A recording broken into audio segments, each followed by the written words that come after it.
Ledger book in accounting. What is a ledger book?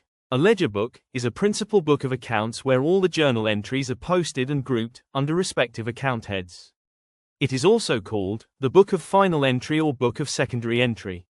The main objective of a ledger is to bring all transactions related to a particular account at one place, enabling easy analysis of balances. Each account in the ledger is maintained separately and shows the effects of all transactions made during an accounting period. These accounts may include 1. Assets accounts, cash, machinery. 2. Liabilities accounts, creditors, loan.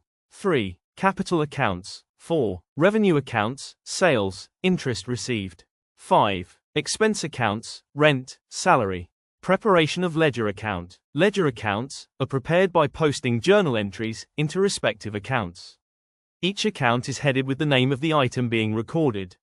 For example, cash account or sales account. The ledger account is in the T account format with two sides, left side, debit side. Right side, credit side. Here is the actual format of ledger account. Date, particulars, journal folio and amount are in both the sides, debit and credit.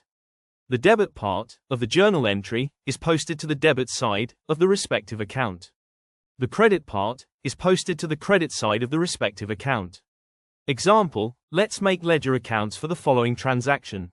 Journal entry, cash account debited to capital account with Rs 10,000. For this, two ledger accounts will be prepared, cash account and capital account.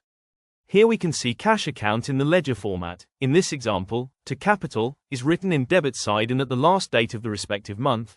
Both the sides are summed up, and the difference amount is written either as by balance carried down in credit side or as to balance carried down in debit side. Again, this difference amount is brought down as balance brought down to the next month.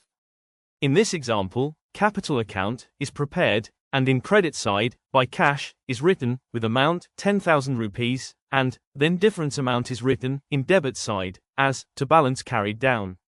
Importance of ledger account. Ledger accounts play a critical role in the accounting process due to the following reasons. Balances from all ledger accounts are used to prepare the trial balance, which helps in verifying the arithmetical accuracy of accounting books. Each ledger account provides a complete summary of all transactions related to a specific item. It becomes easy to analyze incomes, expenses, assets, liabilities, and capital when they are separated into individual accounts. Ledger balances are essential for preparing the trading account, profit and loss account, and balance sheet. Ledger accounts help in monitoring business activities and controlling finances through regular review of balances. The ledger book is the backbone of the accounting system. It classifies and summarizes data recorded in journals and helps in preparing final accounts. Understanding how to prepare and analyze ledger accounts is vital for maintaining accurate and reliable financial records.